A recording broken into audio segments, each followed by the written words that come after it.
Kami ang Santa Cruz Farmers Association ng Calapan Oriental, Mindoro.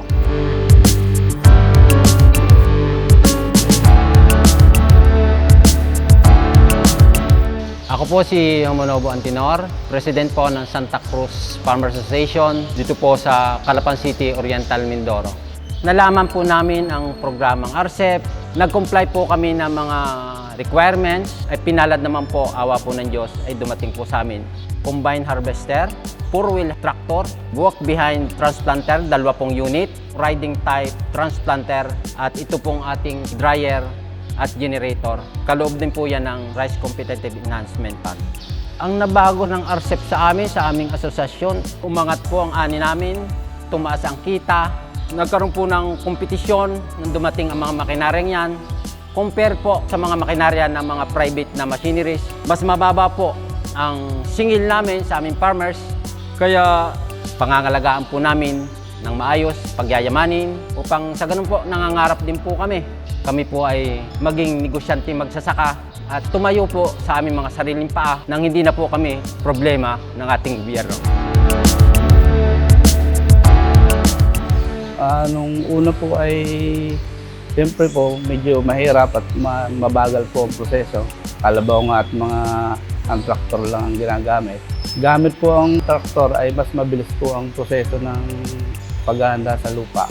Ang dito per hectare pag hybrid 6,500. Magpapabunot ka pa ng nasa 2 piso isang punla, nasa 3,000 yon. Ngayon, yung gamit namin na riding type transplanter, purudo lang at saka operator at machine ang binabayadan ng farmers. Bali 2,000 po sa hektarya, kanila po ang diesel. Kanila na rin po ang taong tutulong sa ng punla. Dami na pong gumagamit ngayon.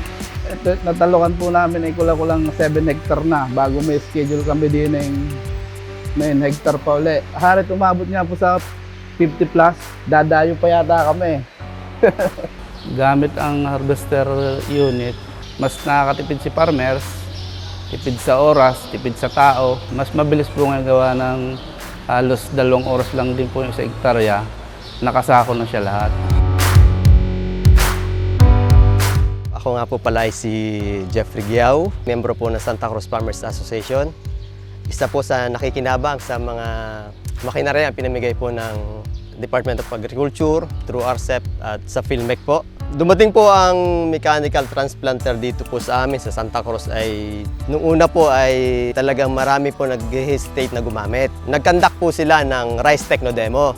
Doon po napatunayan, kasi parang contest po yun eh. Nanalo po doon yung gumamit ng mechanical transplanter. Yun yung first attempt po nila. Nag-attempt po uli sila ng second techno demo. Then after po ng second techno demo, doon na po nagsimula.